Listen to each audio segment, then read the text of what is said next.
آمینہ کے لال کا سونا سونے گولڈ سے بہتر. ہائے ہائے تیری سیرت تیری صورت زمانے سے نرالی ہے. کیسا سونا وہ سو جائیں تو معراج منامی, وہ جاگے تو خدا سے ہم سبحان کلام. اللہ سبحان اللہ ایسا نبی اللہ نے عطا فرمایا. تو لوگ تو مار پیٹ کرتے ہیں, بیوی کو مارتے ہیں. امہات المومنین کہتی ہیں حضور نے کسی بیوی کو کبھی ڈانٹا بھی نہیں, بلکہ میں تو کہتا ہوں کسی گھر میں میاں بیوی ایسے نہیں رہتے جیسے حضور رہتے. آئیے ذرا اس کو میں بیان کروں. جب حضور اپنی بیویوں کو سفر میں لے جاتے, یہ بھی ایک سنت ہے, توجہ کرنا اس پہ بھی, کہ حضور نے کوئی سفر کیا کبھی بیویوں کو چھوڑ کے نہیں, ہر سفر میں بیویاں ہیں. توجہ آپ کی, سوائے ایک سفر کی, سوائے ایک سفر کے, وہ سفر معراج ہے. وہاں تو جبریل کی بھی رسائی نہیں ہو سکتی تھی جہاں جا رہے تھے. میرے امام کہتے ہیں تھکے تھے روح الامی کے بازو.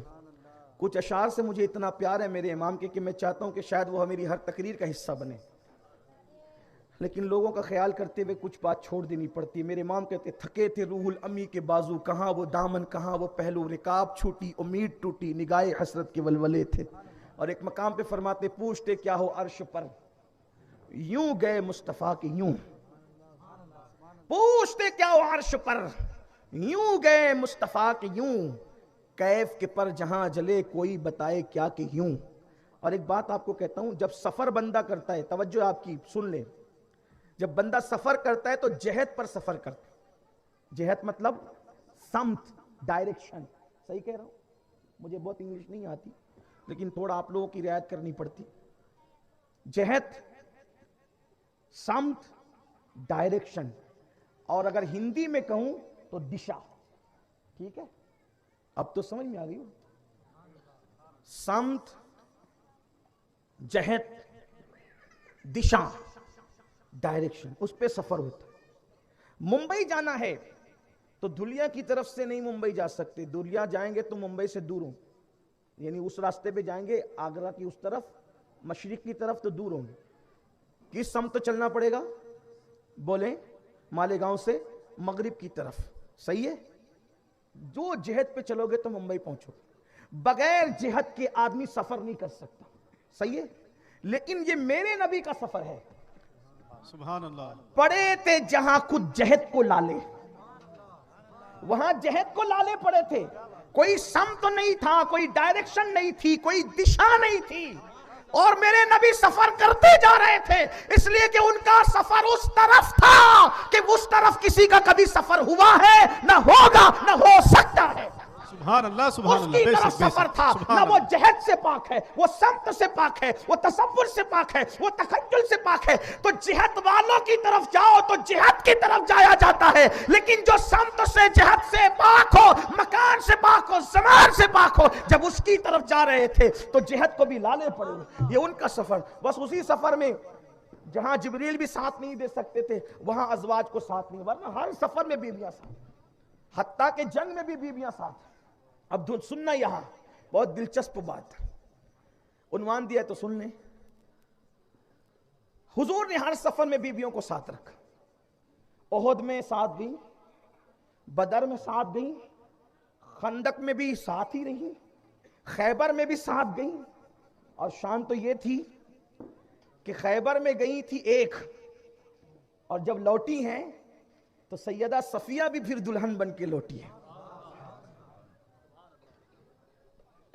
ام المومنین سیدہ صفیہ بڑی بہت عظیم ام المومنین, وہ تو سبھی عظیم ہیں, یہ بڑی شان. یہ اچھے کھانے بنانا جانتی تھی, تو ان کی عادت تھی حضور کو اچھے اچھے کھانے بنا کے پیش کرتی, ان کی عادت. سیدہ صفیہ سردار کی, یہودیوں کے سردار کی بیٹی تھی, تو چونکہ بڑے گھر کی عورتیں کھانا عام طور پہ کہہ رہا ہوں, ورنہ آپ تو سبھی اچھا بنانا جانتی ہیں عورتیں, لیکن جن کے یہاں کھانے زیادہ پکتے ہیں وہ بچیاں کھانا زیادہ اچھا بنانا جانتی. خیر آج کل تو بڑے گھر کی لڑکیوں کا حال یہ ہے کہ کھانا ہوٹل سے آتا ہے تو بیچاریوں کو پتہ بھی نہیں ہوتا کہ کھانا پکتا کیسے ہے. ہاں, حالانکہ ایسا بڑے بزرگوں سے ہم نے سنا ہے, کوئی قرآن حدیث نہیں ہے کہ شریف لوگ ہوٹلوں میں نہیں کھاتے, لیکن آج کل ایک فیشن ہے, چلے ہو رہا ہے, سب چل رہا ہے. لیکن کسی کو ہوٹل میں دیکھ کر کے اس کی شرافت پر آپ انگلی مت اٹھائیے گا. ایسا پہلے کہا جاتا تھا, ابھی نہیں کہا جاتا, ابھی تو فیشن ہے. مہمان اگر آ جائیں تو عورتیں کہتی بھئی ہوٹل سے منگوا لو، اتنا سارا کون بنائے گا؟ حالانکہ اس دور کی عورتیں کہتی تھی کیوں ہم نہیں ہیں کیا؟ نہیں، وہ عورتوں کی بھی سوچ بدلی. اس دور کی عورتیں کہتی تھی ہم نہیں ہیں جو آپ ہوٹل سے منگا رہے کھانا، ہم بنائیں گے کھانا. کیوں؟ وہ عورتیں جانتی تھی، رسول اللہ کی حدیث ہے کہ جو عورتیں گھر کا کام کاج کرتی ہیں اللہ ان عورتوں کو جہاد میں شرکت کرنے کا ثواب عطا فرماتا. جب سے سیریل دیکھنے لگی تو کام چور بھی ہوئی، اس لیے کہ اگر وہ یہ کام نہ چرائے گی تو سیریل کے لیے وقت لائے گی کہاں سے؟ آپ کہیں گے کہ آج آپ کوئی غصے میں تو نہیں ہے. میں کوئی غصے میں نہیں، میں آپ کے حقوق بتانے ہیں. تو حضور علیہ السلام ہر سفر میں، بلکہ آپ ہی کے فائدے کی کہہ رہا ہوں، ہر سفر میں بیویوں کو ساتھ لے جاتے. ہر سفر حج میں گئے تو سب کو لے گئے ساتھ. ٹھیک، لیکن یہاں آج اتنی دقیانوسیت آ گئی لوگوں کے اندر کہ اگر کسی کے ساتھ بیوی ہو سفر میں، وہ کہتے دیکھو دیکھو بیوی کو ساتھ لے کے سفر کر رہے ہیں. یہ کیا بات ہوگی؟ یہ بیوی کو ساتھ لے کے، ٹرین میں بیوی، پلین میں بیوی. ارے رسول اللہ لے گئے. بیوی کو ساتھ میں لے کے سفر کرنا سنت ہے. حضور ہر سفر میں لے گئے. کسی عذر کے تحت نہ لے جاؤ تو بات الگ ہے، لیکن اگر کہیں دیکھ لیا کسی ڈیم پر بیوی کے ساتھ، مولانا صاحب، امام صاحب، دوسرے دن تو اس کا سندل ہی اٹھنا ہے کہ اس کو ہٹاؤ، یہ بیوی کے ساتھ گرنا ڈیم پہ دیکھا گیا. اور تو کیا کر رہا تھا؟ تو مسلمان نہیں ہے؟ تو اتنے کو لے کر کے آیا، گود تک کے بچے کو تو ساتھ لایا. تجھ پر کوئی فتویٰ؟ امام صاحب آئے تھے، مولانا صاحب آئے تھے، وہ دیندار مبلغ صاحب آئے تھے. ان کا کیا قصور ہے میرے عزیز؟ جہاں شوہر جا سکتا ہے پردے کی پابندی کے ساتھ بیوی کو بھی لے جا سکتا ہے. اگر کسی امام کو یا کسی دیندار کو یا داڑھی والے کو یا کسی بزرگ بوڑھے کو بھی بائک پہ بیوی کو لے کر کے دیکھ لیا تو اس پر بھی تان طنز، ہنستے لگے، دیکھو دیکھو بیوی کو لے کر جا رہے بائک پہ. کیوں بھئی تو لے جا سکتا ہے، اس کی بیوی کا دل نہیں؟ تیری بیوی کا دل بنا ہوا ہے، اس کی بیوی کا دل کائے کا بنا؟ تو یہ ساری دقیانوسیت ہے. لوگوں کے پاس علم نہیں ہے، جہالت ہے. اللہ کے رسول جہاں گئے بیویوں کو ساتھ لے گئے. اور میں تو لوگوں کو کہتا ہوں، اس سے پہلے بھی میں نے کہا کہ بیوی کو اپنی سواری پر بٹھانا اپنے ساتھ، یہ رسول اللہ کی سنت ہے. بلکہ میں نے ابھی اماں صفیہ کا ذکر کیا تو اماں صفیہ کا جب نکاح ہوا تو حضور علیہ السلام نے ان کو اپنے ساتھ اپنی سواری پہ بٹھایا. اور وہ چونکہ جنگ کا ماحول تھا تو تھکی ہوئی تھی. اماں جان سیدہ صفیہ خود فرماتی ہیں کہ میں تھکی ہونے کی وجہ سے اب حضور کی سواری پہ بیٹھی تھی. میں قربان اس نبی کی شفقتوں پر، ارے جو سب کے لیے رحمت للعالمین ہو، اللہ اکبر، سب کے لیے رحمت ہو، وہ بیویوں کے ساتھ کیا سلوک کرتے ہوں گے. ام المومنین کہتی ہے میں حضور کے ساتھ سواری پہ بیٹھی ہوئی تھی، لیکن حضور کے دامن رحمت میں مجھے ایسی نیند آ رہی تھی. سبحان اللہ، سبحان اللہ. کرم ہوتا ہے پھر وہاں نیند. اور ارے لوگوں کو باپ کی اور ماں کی آگوش ملتی ہے تو ٹھنڈی نیند آتی ہے، رحمت للعالمین کی آگوش میں نیند کے مزے کیا ہوں گے. اللہ اکبر. فرماتی ہے مجھے نیند آ رہی تھی اور سوتے سوتے، صرف سمجھانے کے لیے کہہ رہا ہوں، ملانے کے لیے نہیں، بلا تمثیل بلا تمثیل، جب سونے والا سوتا ہے، اگر بائک یعنی سواری پر، اٹھنی پر، گھوڑے پہ کوئی سو رہا ہو تو سوتے سوتے اس کو یوں نہیں ہوگا، ایسے ہوتا ہے.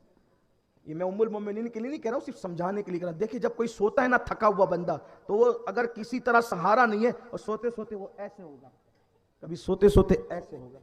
صحیح، بلا تمثیل، کروڑ بار بلا تمثیل. ام المومنین سیدہ صفیہ خود کہتی جب سوتے سوتے میری گردن ڈھلکتی تھی تو حضور کبھی ادھر سے بازو کا سہارا دیتے تھے اور کبھی ادھر سے بازو کا سہارا دیتے تھے اور فرماتے تھے صفیہ صبر کرو ابھی منزل آنے والی، صفیہ صبر کرو ابھی منزل آنے والی. یہ ہے رسول اللہ کا انداز اپنی بیویوں کے. ناظرین اکرام، اسی طرح کے اور واقعات اور بیانات سننے کے لیے چینل کو سبسکرائب کریں، بیل آئیکن کو دبائیں تاکہ اگلے آنے والے ویڈیو کا نوٹیفیکیشن ترنت آپ کے پاس